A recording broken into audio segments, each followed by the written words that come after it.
los primeros días del verano de 2016, las noticias sobre la muerte de un adolescente llamado Jack Harris, de 17 años, comenzaron a circular rápidamente. Se trataba de una tragedia más, que solo a primera vista parecía una historia triste más, pero pronto tomó un giro mucho más oscuro. El joven había tomado su vida usando una sustancia química específica, un compuesto peligroso que se había vuelto tristemente popular en ciertos foros en línea, entre ellos un sitio altamente cuestionado conocido como Sanction Suicide. Jack había sido parte de una red que promovía este tipo de actos, una red en la que se compartían instrucciones y apoyo para aquellas personas que buscaban terminar con su vida. Los miembros de este foro, que operaba en un rincón oscuro de la web, apoyaban y aplaudían las decisiones de quienes optaban por suicidarse. Se dedicaban a compartir guías detalladas sobre cómo obtener el veneno, cómo utilizarlo, y lo que es aún más inquietante, celebraban la muerte de sus compañeros cuando finalmente sucumbían. Como ocurre a menudo en estas comunidades, el anonimato protegía a quienes facilitaban este tipo de contenido. Al descubrirse que Jack Harris había sido uno de esos jóvenes que visitaba con frecuencia el sitio, las alarmas saltaron. La madre de Jack, Linda Brown, contactó directamente a Thomas Baker, el vicepresidente de la empresa encargada de los servidores en los que se alojaba el sitio. Linda le rogó a Baker que tomara cartas en el asunto y cerrara definitivamente el sitio sanctionsuicide.com. Baker decidió intentar mediar y contactar a los propietarios del portal, Kyle Adams y Sarah Mitchell, con la esperanza de llegar a una solución. Sin embargo, tras largas conversaciones, Baker emitió un comunicado diciendo lo siguiente: los creadores de este espacio carecen de toda empatía y no tienen la intención de usar su plataforma para nada que no sea el daño y el sufrimiento. A pesar de esta intervención, el sitio fue cerrado momentáneamente.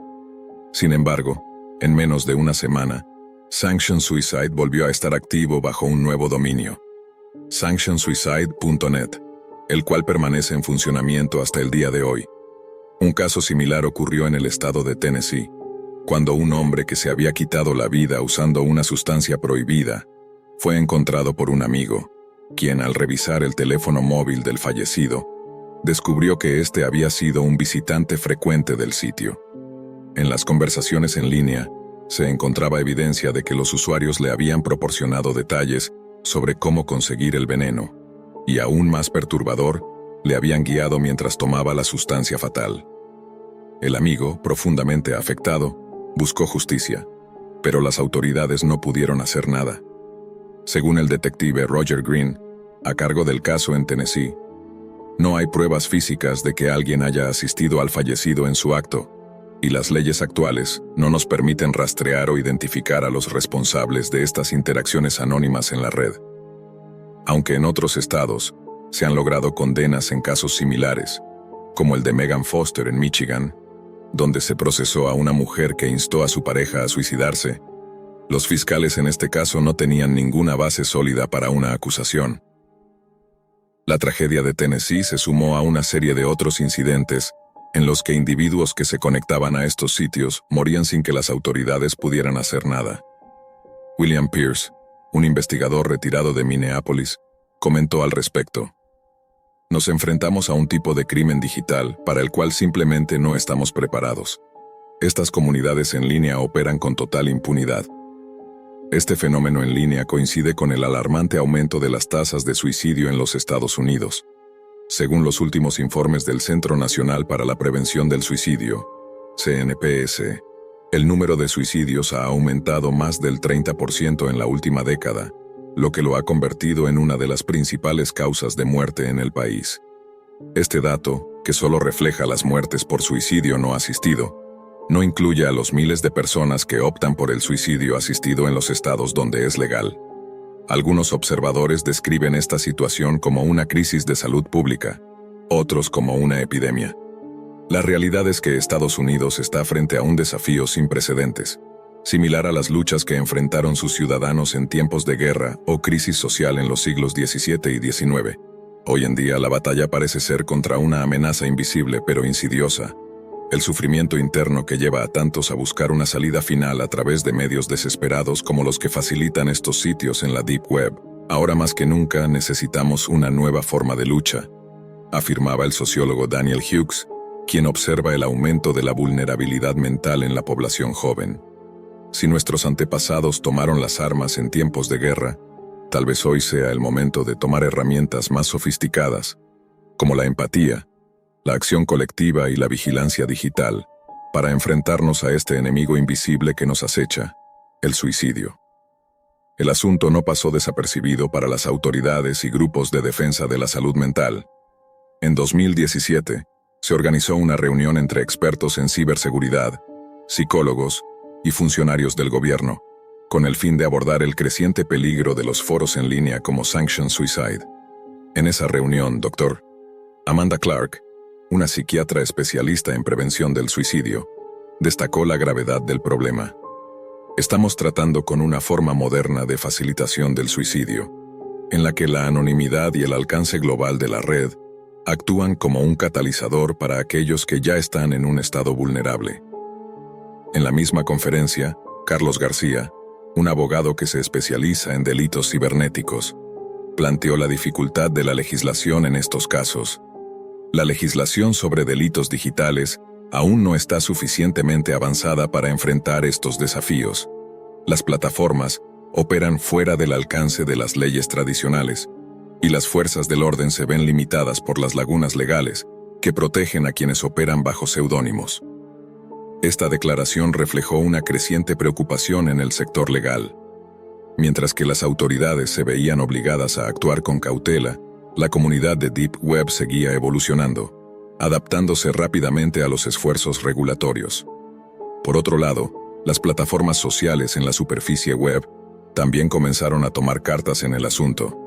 Sitios como Reddit y Twitter incrementaron sus esfuerzos de moderación de contenido, eliminando foros y cuentas vinculadas a la promoción del suicidio o el autolesionismo.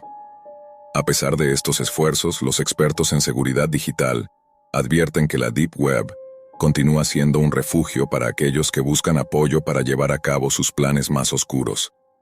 Los foros de suicidio asistido que operan en este espacio se han mantenido como un desafío significativo para las autoridades, principalmente por la forma en que operan en el anonimato. En este contexto, Lisa Hammond, una activista de prevención del suicidio, organizó una campaña en línea llamada Conectando con la Esperanza, diseñada para ofrecer apoyo psicológico gratuito a aquellos que pudieran estar en riesgo de caer en manos de estos foros oscuros. El objetivo era crear una red de apoyo accesible, especialmente para los adolescentes que a menudo son los más vulnerables a este tipo de contenidos. Lisa subrayó la importancia de la intervención temprana. Cada persona que se siente perdida y busca una salida necesita saber que no está sola, que hay alternativas para enfrentar el dolor y que el suicidio nunca es la respuesta. Sin embargo, no todo el mundo estaba convencido de que los esfuerzos en línea fueran suficientes. En una mesa redonda organizada por el Departamento de Justicia, se discutió la necesidad de una reforma más profunda en las leyes digitales. James Carrington, un ex agente del FBI especializado en delitos cibernéticos, advirtió que los esfuerzos para combatir el contenido peligroso en la Deep Web eran insuficientes sin un marco legal más robusto. Estamos perdiendo la batalla contra la delincuencia en línea, dijo Carrington. Es un terreno de cultivo para el mal y la explotación, y si no tomamos medidas radicales, no conseguiremos frenar el flujo de estas redes. Es urgente que cambiemos nuestra forma de ver el crimen digital. La presión sobre los gobiernos aumentaba, y algunas iniciativas comenzaron a ganar tracción en varios estados. Se discutieron nuevas leyes que obligarían a las plataformas de Deep Web a cooperar con las autoridades, proporcionando información de los usuarios responsables de contenido peligroso. Sin embargo, las discusiones sobre la libertad de expresión y el derecho a la privacidad siguieron siendo puntos de conflicto, lo que hacía que la solución a este problema fuera aún más compleja. Mientras tanto, los informes sobre el aumento de las tasas de suicidio continuaron creciendo. Según las estadísticas de los Centros para el Control y la Prevención de Enfermedades, CDC, en los primeros meses de 2023, se registraron más de 50.000 muertes por suicidio solo en Estados Unidos, una cifra alarmante que fue comparada con las muertes anuales por accidentes de tráfico. El aumento sostenido de estos números parecía indicar que los esfuerzos de prevención no estaban dando los frutos esperados, y muchos se preguntaban si la sociedad estaba verdaderamente lista para enfrentar este nuevo tipo de crisis de salud pública. La cuestión seguía siendo si la batalla podría ganarse. Para algunos la clave estaba en una mayor educación sobre salud mental, en la prevención activa, y en proporcionar espacios donde los individuos pudieran expresar su dolor sin recurrir a las redes oscuras. Para otros, la única solución real era desmantelar las plataformas en línea que fomentaban el suicidio, independientemente de las implicaciones que esto pudiera tener sobre la libertad de expresión y la privacidad. El debate seguía abierto, pero lo que nadie podía negar era la gravedad de la situación. Cada día, miles de personas navegaban en la Deep Web en busca de respuestas, de una forma de escapar de su sufrimiento. Y mientras los legisladores, activistas y expertos discutían cómo abordar el problema, los sitios como Sanction Suicide seguían operando en las sombras, esperando a ser descubiertos. Mientras la lucha contra estos sitios en la Deep Web continuaba, el caso de Sanction Suicide se convirtió en uno de los puntos más polémicos de la legislación sobre delitos cibernéticos. En muchos estados, se estaban implementando nuevas medidas para abordar el suicidio asistido en línea y las plataformas de facilidades a este tipo de conductas. Pero la cuestión seguía siendo compleja. ¿Cómo intervenir sin infringir derechos fundamentales como la libertad de expresión y el derecho a la privacidad? Al mismo tiempo, los esfuerzos por parte de grupos de prevención del suicidio y la intervención temprana lograban pequeños avances. Lisa Hammond, quien había liderado la campaña Conectando con la Esperanza, se sintió esperanzada cuando más de 100,000 personas se unieron a su causa, accediendo a la ayuda psicológica y participando en foros de apoyo en línea. Aunque su trabajo no podía erradicar por completo el problema, los testimonios de aquellos que lograron superar momentos de desesperación, gracias a estas redes de apoyo, demostraron que las alternativas podían marcar la diferencia. En cuanto a Shiloh y Mark, los dueños del sitio, su destino seguía incierto. Los esfuerzos de las autoridades para rastrear y procesar a los administradores del sitio fueron infructuosos, ya que habían logrado ocultar su identidad detrás de capas de protección digital, y sus servidores se encontraban en ubicaciones internacionales donde las leyes eran menos estrictas. Aunque algunos usuarios del foro habían sido identificados como posibles facilitadores, la falta de evidencia concreta dificultó cualquier intento de juicio. No obstante, la presión sobre los gobiernos y las plataformas digitales continuó creciendo. Los debates legislativos se intensificaron, y algunos senadores incluso comenzaron a discutir la posibilidad de implementar leyes que obligaran a las plataformas de la Deep Web a cooperar de manera más activa con las autoridades. Sin embargo, algunos defensores de la privacidad digital advirtieron que tales medidas podrían tener efectos secundarios negativos, como la creación de una vigilancia masiva de los usuarios. Mientras todo esto sucedía, el número de suicidios asistidos a través de la Deep Web no mostró señales de disminuir. Las estadísticas seguían siendo alarmantes, y algunos temían que, sin una acción decisiva, las tasas de suicidio seguirían creciendo a medida que más personas se sintieran atraídas por los foros de apoyo para el suicidio asistido. Los llamados a la acción, tanto dentro como fuera de las instituciones gubernamentales, se volvieron más urgentes. En mayo de 2009, un joven japonés llamado Ryo Tanaka llegó a su nuevo hogar en Montreal, Canadá. A sus 30 años, emigró con la intención de estudiar ingeniería en software. En su entrevista con un oficial de inmigración, explicó: "Quiero disfrutar de su idioma, sus oportunidades y su aire limpio". 1 año y medio después, Ryo Tanaka estaba inscrito como estudiante en la Facultad de Ingeniería Informática de la Universidad de Montreal, mientras se ganaba la vida trabajando como empleado en una tienda de conveniencia. Ryo había estado casado en su país natal, pero al mudarse a Canadá, experimentó una nueva libertad que le permitió explorar su sexualidad de manera abierta, algo que había sido impensable en Japón debido a las estrictas normas sociales. Eventualmente conoció a otro hombre y comenzó una relación, pero tras casi 1 año, recibió una llamada de sus padres desde Japón. Ellos insistieron en que debía encontrar una novia y establecerse de acuerdo con las expectativas familiares. Sintiéndose presionado y creyendo que no tenía futuro con su pareja, Ryo decidió terminar la relación. Sin embargo, Ryo seguía buscando algo de intimidad y satisfacción. Decidió usar Grindr, una aplicación para encuentros casuales. Uno de esos encuentros fue con un hombre alto, caucásico, de 35 años, con cabello rubio oscuro y una mirada penetrante de origen europeo oriental.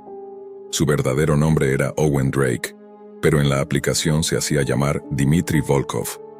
Owen Drake nació en Ottawa en el invierno de 1981, siendo el mayor de 3 hermanos. Su madre era extremadamente estricta con la limpieza, a tal punto que, cuando los conejos de la familia ensuciaron la casa, los dejó afuera en pleno invierno. Al día siguiente, los niños encontraron a los conejos congelados.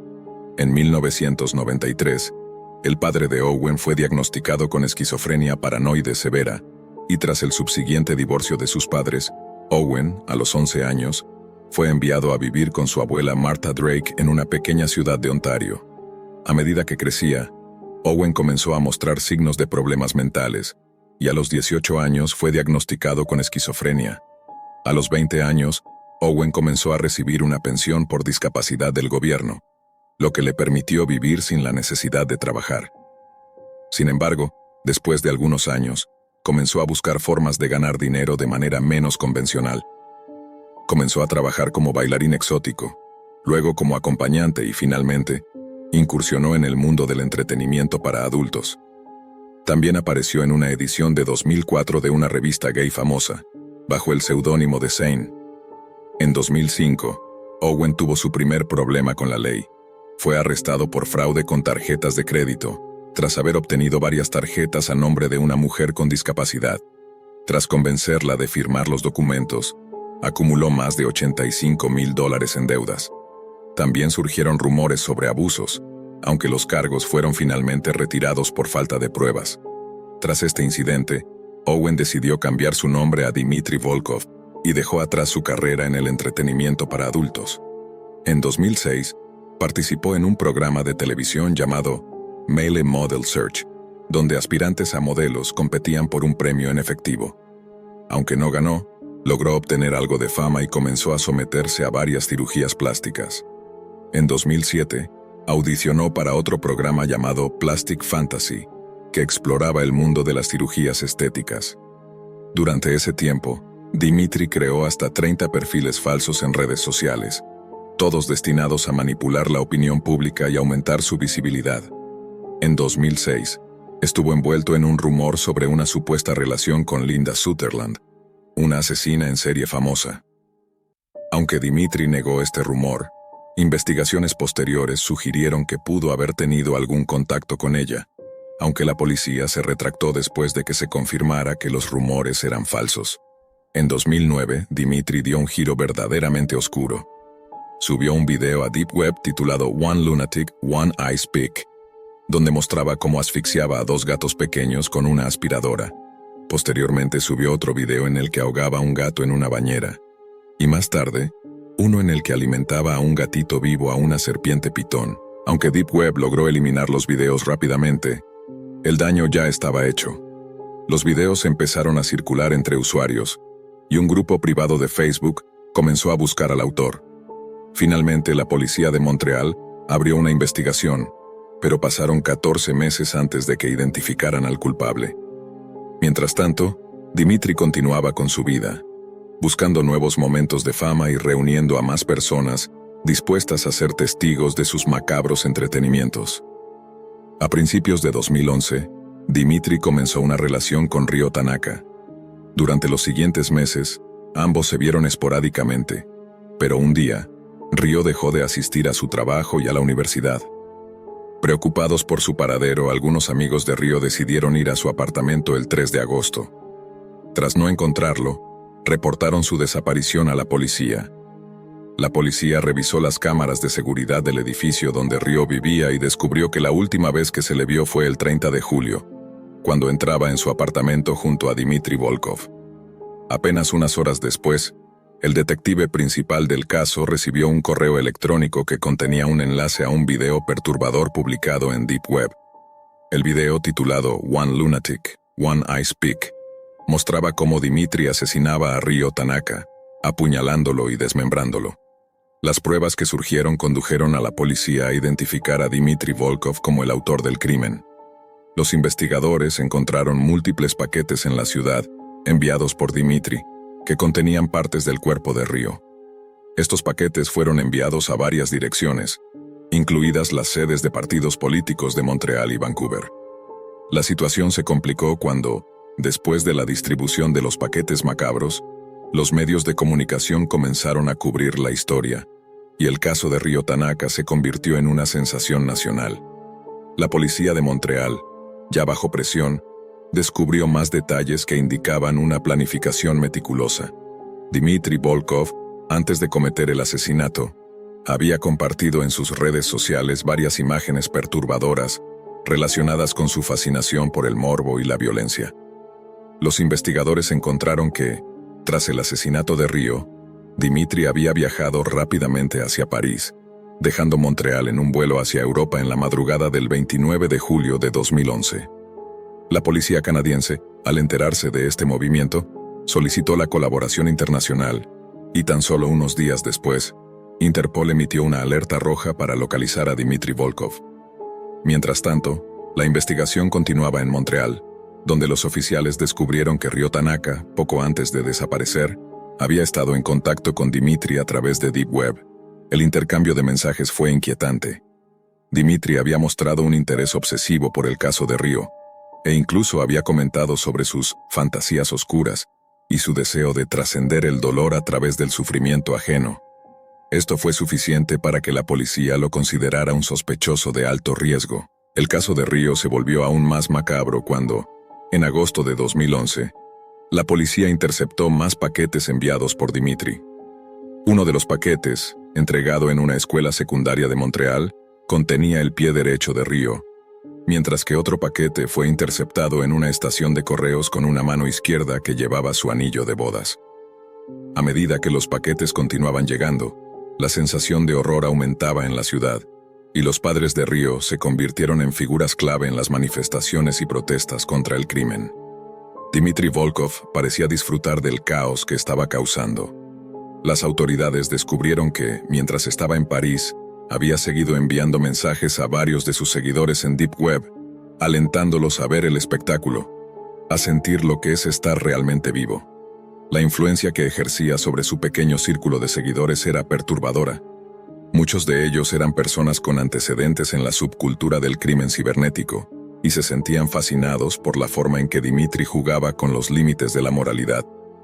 Conforme avanzaban los días, los investigadores consiguieron rastrear la ubicación de Dmitry gracias a su teléfono móvil. Finalmente, el 10 de agosto de 2011, las autoridades francesas lograron dar con él. Había estado alojado en un hotel en el distrito de Bagnolet, pero al momento de la redada, Dmitry ya había desaparecido nuevamente. A pesar de que la policía había rodeado el edificio, descubrieron que Dmitry Volkov había abandonado el lugar unas horas antes de la operación y, tras revisar los registros de su teléfono, se dieron cuenta de que había subido a un autobús con destino a Berlín. Rápidamente, la policía francesa y alemana se pusieron en contacto, y con la ayuda de las autoridades alemanas, Dmitry Volkov fue rastreado hasta un cibercafé en Neukölln, un barrio de Berlín. Fue allí donde Dmitry se encontraba leyendo las noticias sobre él en línea, riendo mientras veía cómo su historia se expandía a nivel internacional. Fue arrestado por la policía alemana a primera hora de la mañana del 13 de agosto de 2011, sin ofrecer resistencia alguna.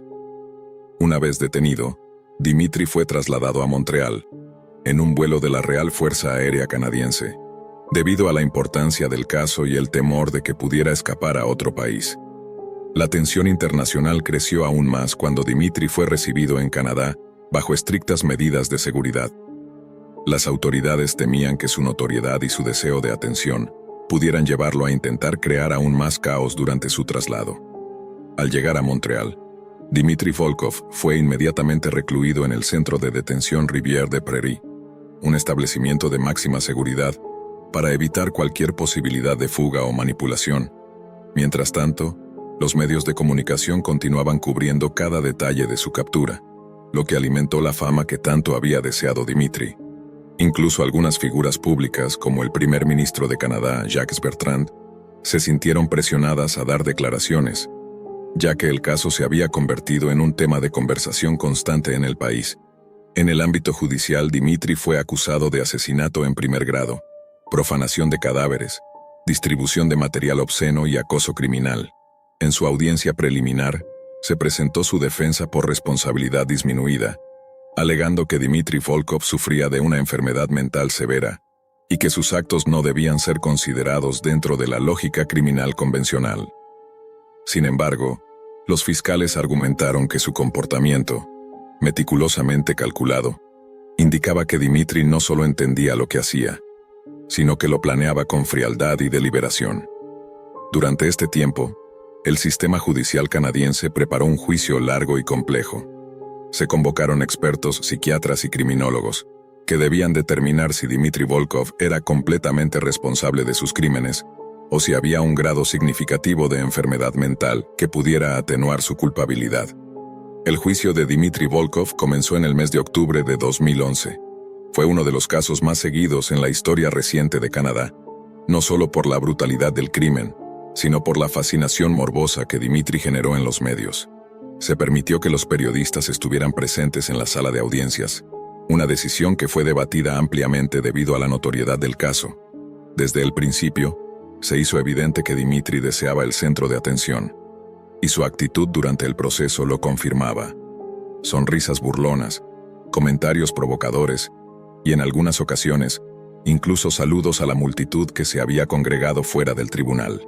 La defensa, basada en el argumento de la responsabilidad disminuida, se centró en los problemas psiquiátricos de Dmitry, especialmente en su diagnóstico de trastorno límite de la personalidad y trastornos psicóticos que, según ellos, lo hacían incapaz de comprender la magnitud de sus crímenes.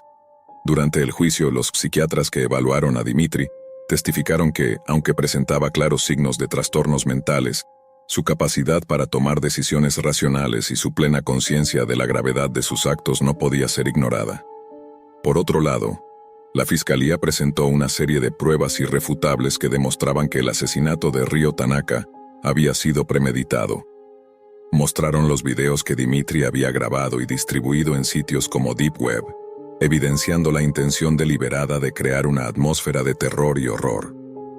Los expertos en criminología destacaron cómo Dmitry no solo mató, sino que se complació en desmembrar el cuerpo y luego jugar con la angustia de las autoridades al enviar partes del cadáver por todo el país.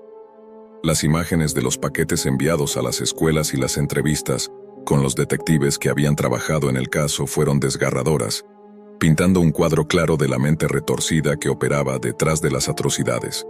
Sin embargo, el momento más inquietante del juicio ocurrió cuando el propio Dmitry Volkov fue llamado a testificar. Durante su declaración se mostró frío y calculador. Dmitry no mostró arrepentimiento, y en un giro escalofriante, declaró que se sentía orgulloso de lo que había hecho, porque finalmente había alcanzado la fama eterna. El juicio duró 6 semanas. Durante este tiempo, Dmitry se convirtió en un símbolo de lo que algunos llamarían un héroe del caos, un hombre que se había rebelado contra las normas de la sociedad para crear su propio legado. Los medios que lo alimentaron durante toda su carrera como celebridad del crimen, ahora se enfrentaban a las consecuencias de haberle otorgado la atención que tanto deseaba.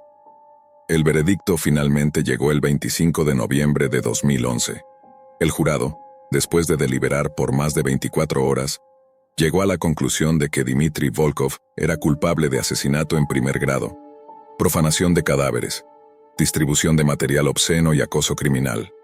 Aunque los expertos psiquiátricos habían argumentado que sus trastornos mentales podrían haber influido en su comportamiento, el jurado consideró que Dmitry era completamente responsable de sus actos. La Fiscalía demostró que Dmitry había actuado de manera meticulosa, organizada y consciente en todo momento. La sentencia fue contundente: cadena perpetua. Dmitry Volkov no sería elegible para libertad condicional durante 25 años.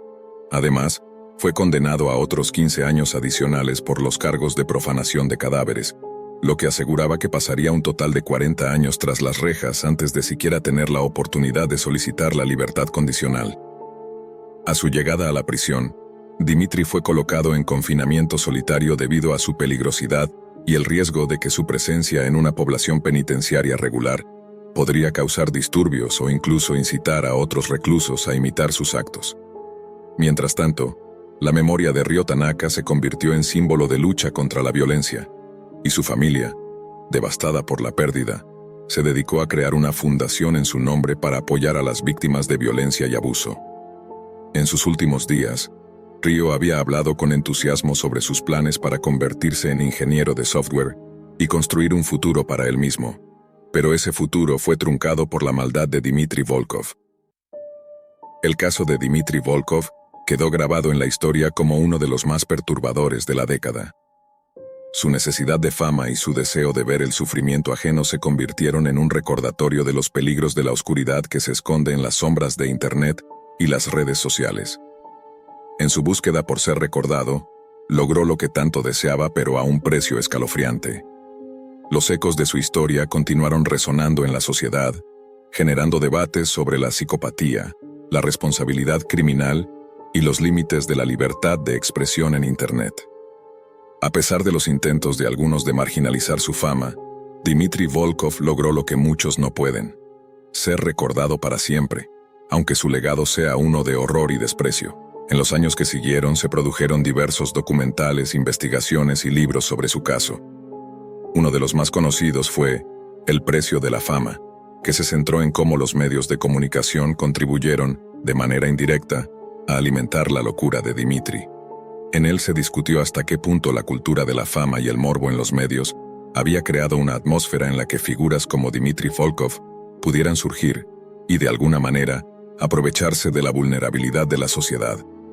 Al final, Dmitry Volkov pasó sus años en la cárcel aislado, su deseo de atención finalmente apagado por las paredes grises de su celda, rodeado solo por los ecos de su propia maldad. En noviembre de 2020, un hombre que parecía completamente inofensivo llegó a una comisaría en el norte de Londres y, con una actitud tranquila, le comunicó a un oficial que deseaba hacer una denuncia. Al preguntarle brevemente sobre el incidente, el hombre le explicó que había sido víctima de un ataque.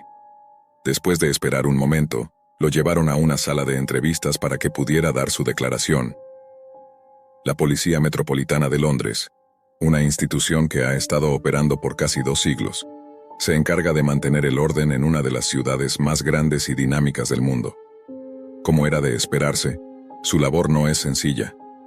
En las últimas 2 décadas, Londres ha sufrido atentados terroristas, robos millonarios de joyas y violentos disturbios que dejaron marcas profundas en varias zonas de la ciudad. Por esta razón, los agentes de policía están acostumbrados a enfrentar situaciones extremas.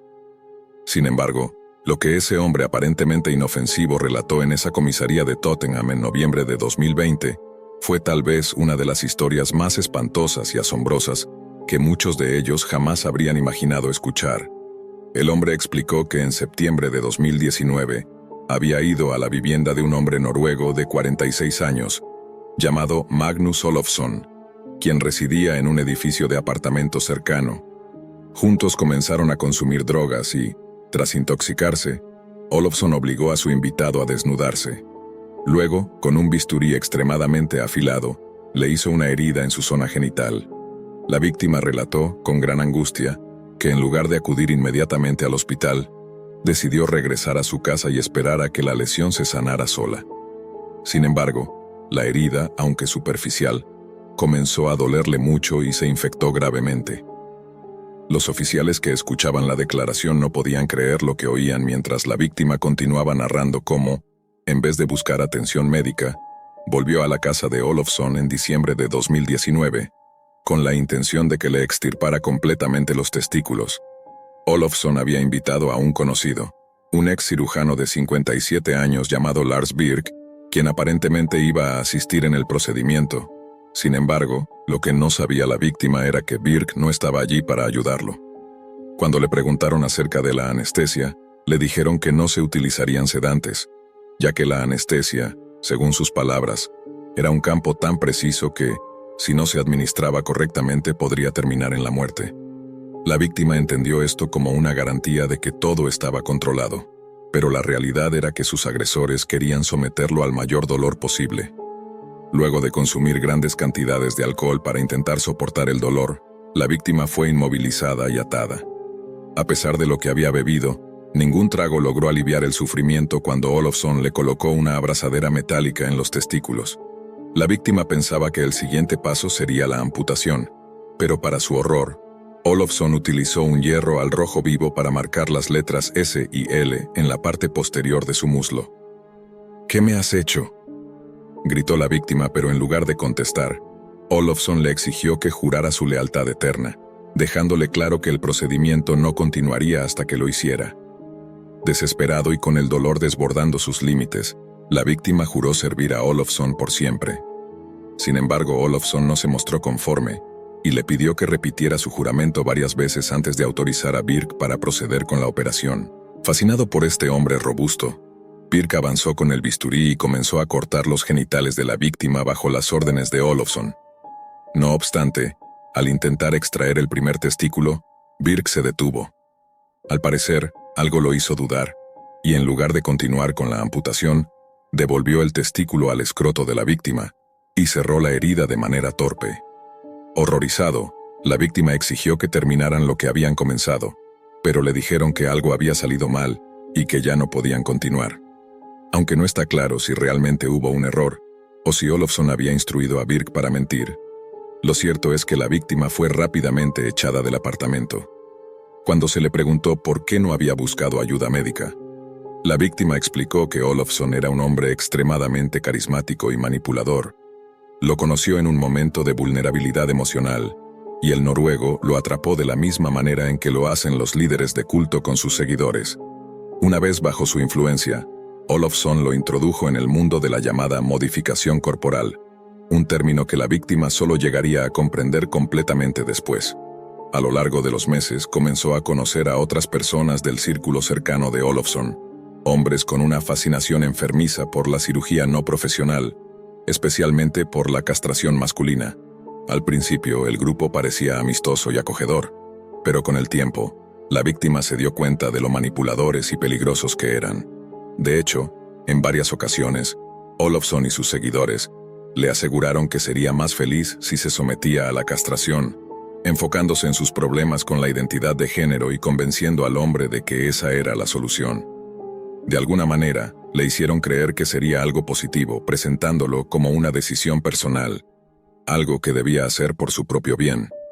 La víctima, visiblemente afectada, relató cómo había llegado a pensar que necesitaba atención médica urgente de un especialista, un urólogo capaz de atender sus graves heridas.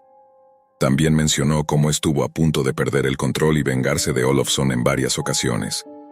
Al ser cuestionado sobre por qué no denunció antes lo sucedido, la víctima comentó que su mayor miedo era que le hicieran daño.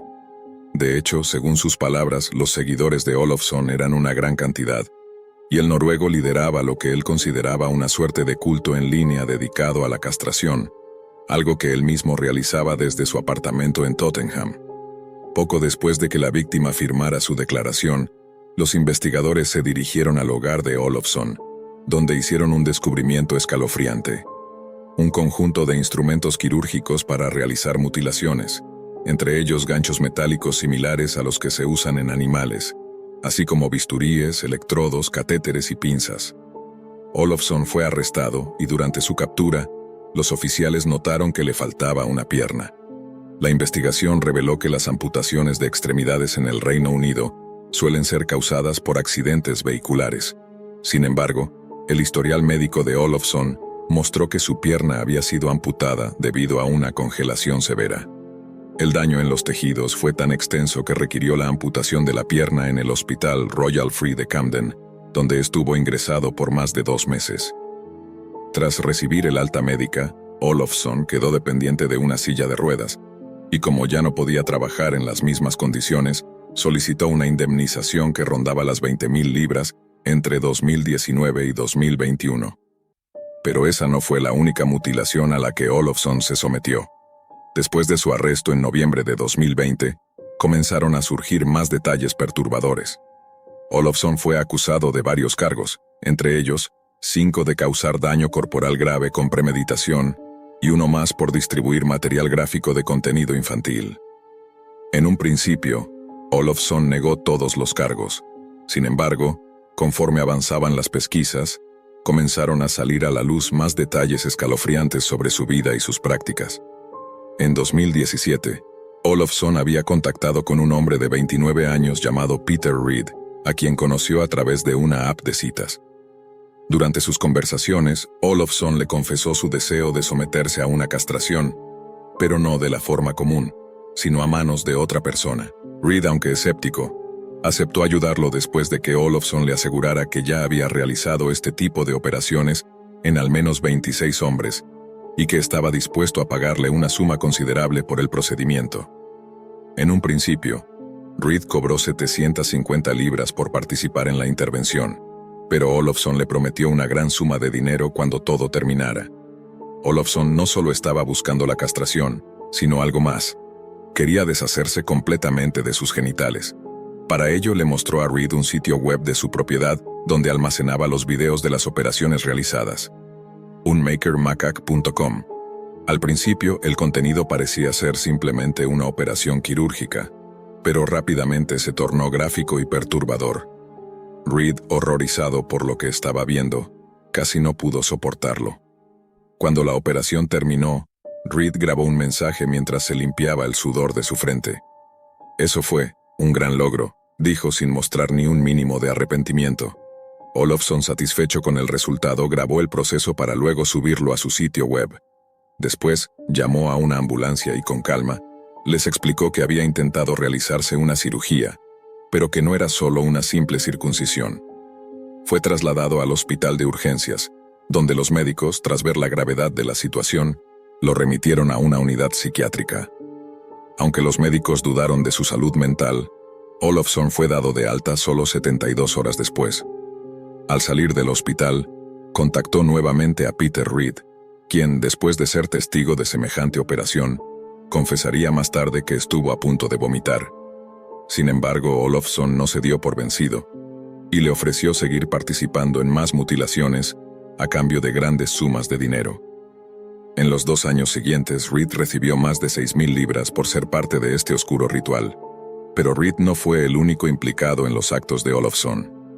En los meses posteriores a su arresto, la policía descubrió que otro joven llamado James Cream Larson había estado en contacto con Olofsson desde 2018, cuando tenía apenas 17 años.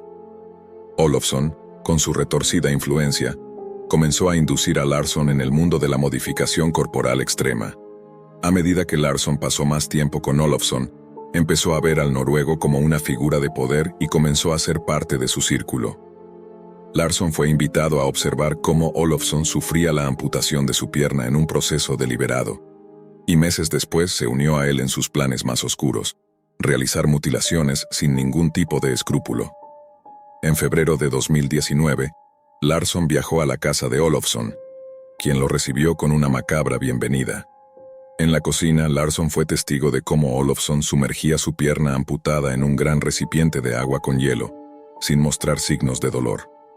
Lo que parecía ser un experimento insensato se volvió aún más perturbador cuando Olofsson le pidió a Larson que documentara el proceso. A medida que avanzaba el procedimiento, las imágenes fueron cada vez más perturbadoras, mientras Olofsson aseguraba que ya no sentía su pierna. La atmósfera en el lugar se tornó aún más espesa cuando, al terminar, Olofsson les mostró a Larson y al resto de sus seguidores cómo había llevado a cabo la operación. El alcance de las actividades de Olofsson se hizo aún más evidente cuando la policía llevó a cabo una serie de redadas en Londres, Escocia y Gales del Sur, arrestando a varios cómplices del noruego. En su apartamento, los oficiales descubrieron una macabra colección de partes de cuerpos humanos en frascos, así como imágenes de abuso infantil y videos perturbadores. Se encontró un material en su computadora relacionado con sitios web oscuros de la Deep Web y grabaciones de abusos a menores. En un video aún más perturbador, Olofsson obligaba a un niño de 16 años a someterse a torturas genitales mientras lo humillaba y le exigía jurarle fidelidad. En otra grabación igualmente espantosa, se veía a Olofsson incitando a un hombre sueco a amputarse partes de su cuerpo, mientras transmitía en vivo el horror para sus seguidores en el sitio unmakermacaque.com. A medida que la red de Olofsson se desmoronaba, las autoridades lograron desmantelar uno de los sitios más macabros de la Deep Web, donde miles de personas de todo el mundo compartían sus deseos más oscuros, incluyendo mutilaciones extremas y otros actos de abuso. Olofsson y sus cómplices enfrentaban ahora cargos de tortura, trata de personas y explotación sexual infantil, con penas de prisión que podrían alcanzar la cadena perpetua. Mientras se desarrollaba el juicio, las víctimas comenzaron a salir del anonimato, enfrentándose al dolor y el trauma que Olofsson había causado en sus vidas. Algunos se mostraron aliviados por finalmente poder hablar, mientras que otros se sintieron impotentes, incapaces de recuperar lo que les había sido arrebatado. Olofsson, por su parte, mantenía su postura de que sus actos eran consensuados y que simplemente ayudaba a otros a cumplir sus fantasías más extremas. Durante los meses que siguieron, se descubrió que Olofsson había manipulado a sus seguidores de una manera increíblemente efectiva. Usaba su carisma y su habilidad para persuadir a otros a participar en sus aberrantes rituales.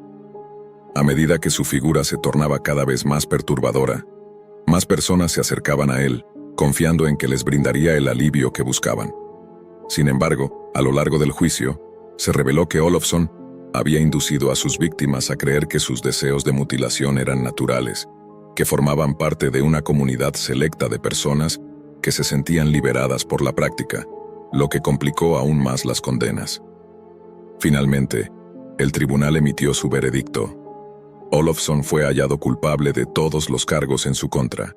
Recibió una sentencia de 45 años en prisión, una de las más altas jamás impuestas en el Reino Unido por delitos de esta naturaleza. Durante su condena, Olofsson seguiría siendo un tema de debate en foros oscuros de la Deep Web, donde algunos seguidores aún intentaban difundir su mensaje, a pesar de su captura.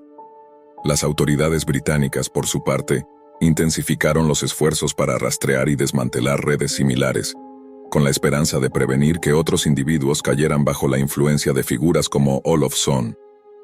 Aunque el noruego ya no estaba en libertad, su historia dejó una marca imborrable en todos aquellos que de alguna manera estuvieron conectados con su oscuridad. Las víctimas, aunque todavía heridas, comenzaron a encontrar apoyo en organizaciones que luchaban contra el abuso y la explotación en línea, y poco a poco se alejaron de la sombra de lo que había sido una pesadilla interminable. Por su parte, las autoridades reforzaron sus esfuerzos para controlar los rincones más oscuros de la Deep Web, donde los ecos de la historia de Olofsson todavía susurraban, como un recordatorio del abismo al que puede llevar la desesperación y la manipulación. Pero el horror de su red quedaría grabado en la historia como un ejemplo de lo que ocurre cuando la humanidad es capaz de cruzar límites que jamás deberían haber sido imaginados. Hola, soy un joven de 22 años, recién graduado de mi maestría. Cuando tenía 12 años, mi padre me permitió usar su computadora portátil de repuesto. Él era ingeniero, y cada 2 años le daban una nueva, por lo que pensó que sería útil que me familiarizara con la tecnología desde temprano. Al llegar a la secundaria, escuché a un grupo de chicos hablando sobre algo que llamó mi atención. Mencionaban que algunas personas estaban accediendo a partes restringidas de Internet donde guardaban información confidencial de todos. Decidí investigar y fue así como descubrí la Deep Web. Ahí encontré sitios proxy y herramientas que permitían ocultar tu dirección IP, lo que facilitaba acceder a contenido bloqueado. Durante mis últimos años de adolescencia, pasé mucho tiempo explorando esos rincones de la red, participando en foros como Shadowsite, donde conocí a personas que, al igual que yo, se sumergían en este mundo. No tenía demasiados amigos fuera de Internet, así que la red fue mi refugio. Me volví muy hábil en todo esto, utilizando 3 alias diferentes. Solo un amigo cercano sabía que todos esos nombres pertenecían a la misma persona. Yo, Sergio, era quien más tiempo pasaba en la Deep Web, y fue mi conexión principal en este mundo. Lo que más me atraía de él era que nunca mencionábamos detalles reales sobre nosotros, ni nuestros apellidos, ni direcciones, ni nada personal. A pesar de que podíamos haber investigado al otro fácilmente, confiaba en Sergio más que en muchas personas en la vida real. y él conocía más de esta historia de lo que estoy dispuesto a revelar ahora. Cuando llegué a la universidad me asignaron como compañero de cuarto a Daniel, un chico que resultó ser distribuidor local de sustancias. Nadie lo sabía, pero en realidad él trabajaba para mí. Conseguir narcóticos en línea, como MDMA o éxtasis, se volvió muy sencillo cuando sabías dónde buscar. Los enviaba al buzón de mi dormitorio sin que nadie se diera cuenta. Daniel usaba sus conexiones del mundo real para venderlas, mientras que yo manejaba todo desde el anonimato online. Con el tiempo empecé a sentir que tenía todo bajo control. Pensaba que era invulnerable, ya que nadie podría rastrearme si no sabían mi dirección IP. En mi segundo año de biomedicina, caí en una espiral más peligrosa. Fue cuando vi unos videos realmente perturbadores que circulaban entre algunos usuarios. La gente compartía lo que conocían como videos snuff, material tan impactante que haría que cualquier película de terror pareciera inofensiva. Por eso, solo accedía a enlaces que encontraba personalmente o que Sergio me compartía. Pasé días, literalmente días, explorando todo tipo de contenido. Aunque los grandes sitios como Silk Road habían sido desmantelados, todavía quedaban muchos otros que nadie conocía. Y ahí fue donde empecé a sentir que no había nada fuera de mi alcance. En ese tiempo la universidad había empezado a monitorear el tráfico de Internet debido a hackeos, pero eso no afectaba a los que realmente hacían cosas malas. Solo sé de los que sí estaban involucrados, aunque no estoy confesando nada, claro. Para mi tercer año, ya tenía suficiente dinero como para mejorar mi configuración de computadoras. Con múltiples pantallas podía desencriptar sitios y leer códigos sin tener que desplazarme por las ventanas. Me volví muy bueno en todo esto, ya que empecé a visitar sitios realmente inquietantes. Incluso tuve conversaciones con administradores de algunos de estos lugares. Te sorprendería lo normales que pueden sonar estas personas si no sabes lo que hacen en su tiempo libre. Mi curiosidad, aunque insensata, me llevó más allá. Un día, durante una charla en un foro con Sergio y algunos conocidos, alguien compartió un enlace a un sitio misterioso que nadie había logrado descifrar. Según ellos, solo un tipo con menos vida social que yo había logrado entrar. Estábamos bastante seguros de que era autista, porque lo que compartió fue, sin lugar a dudas, lo más repugnante que jamás había visto. Este es el motivo de que esté escribiendo esto ahora. Lo que descubrí en ese sitio es algo que llevaré conmigo siempre y que jamás olvidaré. Aviso a quienes sigan leyendo. Lo que estoy a punto de contar no es para personas sensibles. Incluso los más insensibles emocionalmente pueden no ser capaces de soportarlo. No voy a compartir la URL del sitio, pues no quiero que la eliminen ni que nadie lo busque. Solo diré que el sitio tenía un título en HTML que otros como yo pueden buscar si lo desean. La mayoría lo conocía como Cold Body. La persona que nos pasó la URL encriptada no nos dio la clave de inmediato, así que tuvimos que desentrañarla nosotros mismos. Intentamos durante horas. Sergio y yo, a pesar de nuestra experiencia, nunca habíamos visto un código como ese. Con el tiempo logramos desencriptarlo, y cuando finalmente accedimos al sitio, mi computadora empezó a hacer un ruido insoportable mientras procesaba todo. Decidí forzar un reinicio antes de que todo se volviera más extraño. Pero cuando volví, los monitores se encendieron y apagaron de forma errática. Me sentí paranoico, como si algo estuviera mal. Cada vez que intentaba cerrar una ventana, el sistema respondía lentamente. Finalmente, una ventana roja apareció en la pantalla, con un mensaje que decía: si has llegado hasta aquí sabes lo que te espera, si no, no perteneces aquí. Aunque la sensación inicial fue de calma, lo que implicaba me aterraba. Apareció una ventana emergente preguntando si no, y sin pensarlo mucho, acepté. La siguiente ventana se iluminó, y una sala de chat similar a la de Omegle apareció en mi pantalla, pero con un diseño mucho más sombrío. El texto era oscuro, casi tan macabro como lo que estaba a punto de suceder. Hubo más personas en la sala y uno de ellos reconocí que era Sergio. Había unas 3 docenas de usuarios en la sala, pero nadie hablaba. Solo vi mensajes casuales y sin importancia hasta que un archivo comenzó a cargar en la pantalla. Era un video. Al principio pensé que era algo impactante, como los típicos videos de impacto que había visto antes, pero luego me di cuenta de que estaba viendo algo mucho más real. En ese momento, supe que había cometido un error irreparable. Cuando el video comenzó a cargar, El sonido dejó de ser el único indicio de lo que se estaba reproduciendo. La pantalla empezó a parpadear y se tornó de un rojo intenso, como si la luz de la habitación también estuviera siendo drenada. No era un video cualquiera, eso estaba claro. La calidad era impecable, como si estuviera grabado en algún lugar clandestino, pero lo más extraño de todo fue la sensación que me invadió. No era un simple video perturbador, era real. En la pantalla, vi a un hombre de rostro cubierto, vestido con lo que parecía ser un uniforme de combate. Estaba de pie frente a una mesa, donde una figura sin rostro se encontraba atada. No pude distinguir los detalles del sujeto atado, pero algo me decía que no era algo que alguien pudiera olvidar fácilmente. No era solo la violencia explícita lo que me afectó, sino la despersonalización de la escena.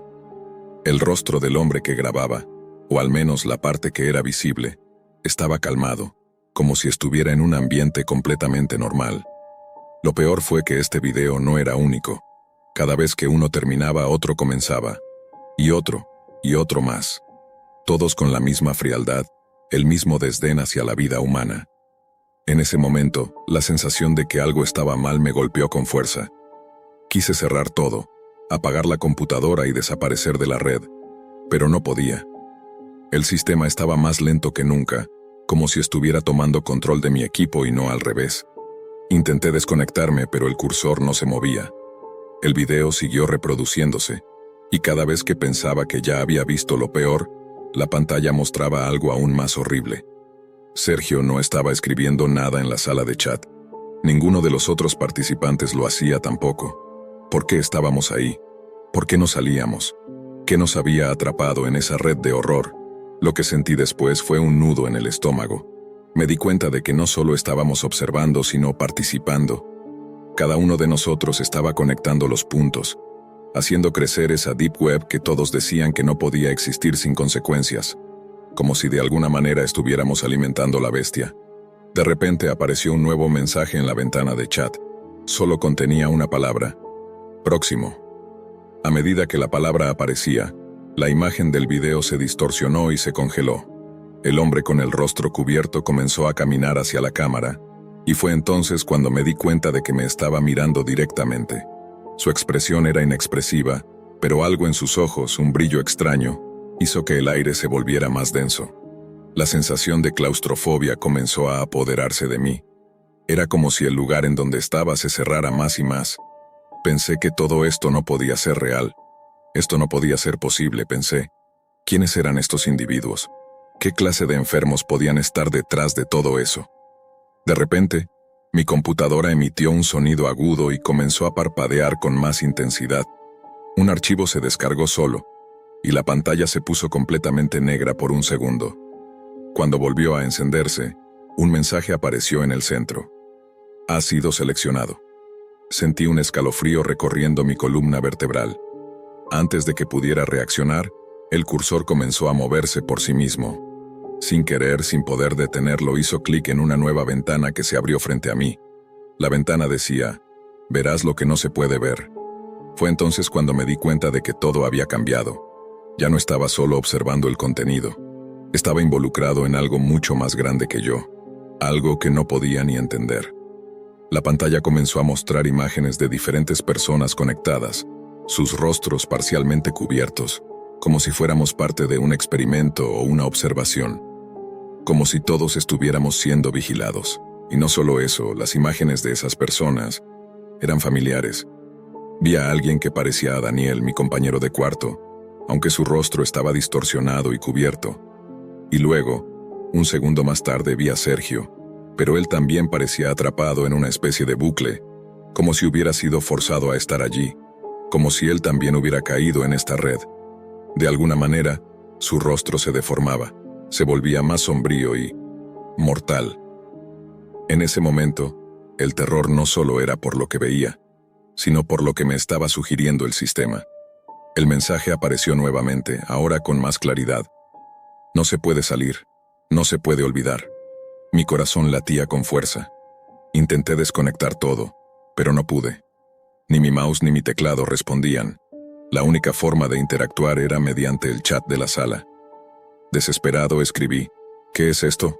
¿Qué quieren de nosotros? La respuesta fue tan sencilla que me dejó helado. Ya es tarde. Fue entonces cuando el reloj de mi computadora comenzó a retroceder, como si estuviera viajando hacia atrás, perdiendo minutos. Me di cuenta de que algo había cambiado en mi entorno, aunque no sabía exactamente qué. La atmósfera era más densa y sentí un peso en el aire, como si una sombra enorme me estuviera rodeando. Mi mente ya no podía procesar lo que estaba pasando. ¿Por qué no había escuchado más sobre esto? ¿Por qué no me había detenido antes? Me sentí atrapado en un bucle interminable de desesperación. Fue en ese momento que alguien más apareció en el chat. Ya es tu turno. La ventana comenzó a mostrar más detalles de lo que parecía ser un archivo encriptado. Con horror lo reconocí. Era el video que había intentado evitar. El siguiente paso, para mí, para todos los que estábamos ahí, mi cuerpo temblaba. Mi mente estaba completamente desbordada. Todo parecía ir de alguna forma más allá de cualquier cosa que pudiera entender. No sabía si lo que veía era real, si estaba soñando, o si mi cuerpo ya estaba completamente atrapado en algo mucho más grande que mi comprensión. El chat estaba ahora inundado con mensajes extraños, y la computadora comenzaba a emitir ruidos inquietantes como si estuviera tomando vida propia. Ya es tu turno, decía la última notificación que había recibido, y el archivo encriptado brillaba como una amenaza en la pantalla. El miedo se apoderó de mí, pero en el fondo sabía que no había forma de escapar. El cursor, ahora fuera de mi control, se movió con rapidez hacia el archivo, y sin que pudiera evitarlo, hizo clic. La pantalla se puso completamente blanca por un segundo, y luego volvió a oscurecerse, esta vez mostrándome una imagen aterradora. El hombre con el rostro cubierto que había aparecido en los videos, ahora estaba mirando directamente a la cámara, pero esta vez su rostro no estaba distorsionado ni cubierto. Era yo. El pánico me paralizó. Esa expresión vacía, esa mirada fría era la mía, pero no era solo el rostro lo que me aterraba, sino la sensación. Era como si una parte de mi alma estuviera allí, atrapada, como si me estuviera mirando desde otro mundo, desde otro tiempo, y no pudiera hacer nada al respecto. Mis manos temblaban y mi respiración se volvió entrecortada. Intenté moverme, pero mi cuerpo no respondía. El chat comenzó a llenarse de mensajes, cada uno más inquietante que el anterior. Bienvenido. Ya no hay vuelta atrás. Ahora eres uno de nosotros. La computadora comenzó a mostrar escenas de los videos anteriores, cada uno de los que había visto antes, aquellos atrapados como yo, sus ojos mirándome fijamente, con una desesperación que no podía ignorar. No solo era un espectador, ahora era parte de la Deep Web, una red donde no solo los cuerpos eran manipulados, sino también las almas. Mi ser estaba siendo consumido, absorbido por ese lugar oscuro y maldito. Ya no era solo una historia que estaba observando, era la realidad de lo que había sucedido. Mi mente comenzó a perder la noción del tiempo. Ya no podía distinguir entre la computadora, la pantalla y mi propio reflejo. Todo comenzó a distorsionarse, a volverse irreconocible. Cada vez que intentaba pensar en algo fuera de esa red, algo me lo impedía, algo que no tenía nombre ni forma, pero que sentía como una presión en el pecho. Los mensajes seguían llegando. No es solo un juego. No puedes escapar. El ciclo comienza ahora. Las imágenes del video se desvanecieron y en su lugar apareció una última línea de texto. Próximo. Fue entonces cuando entendí. Ya no era el próximo. Ahora era parte del ciclo. Los rostros, las voces, todos los que habíamos sido atraídos a este lugar, estábamos atrapados en una especie de repetición, un ciclo interminable que nunca podría romperse. No era una cuestión de elección, sino de destino. La Deep Web no era solo un lugar en Internet, era una puerta hacia algo mucho más siniestro, algo que se alimentaba de nosotros, de nuestras almas, de nuestras mentes, y que nos mantenía atrapados en su red eterna. La pantalla se apagó. No hubo mensaje final, no hubo advertencia, solo oscuridad, pero yo no estaba solo.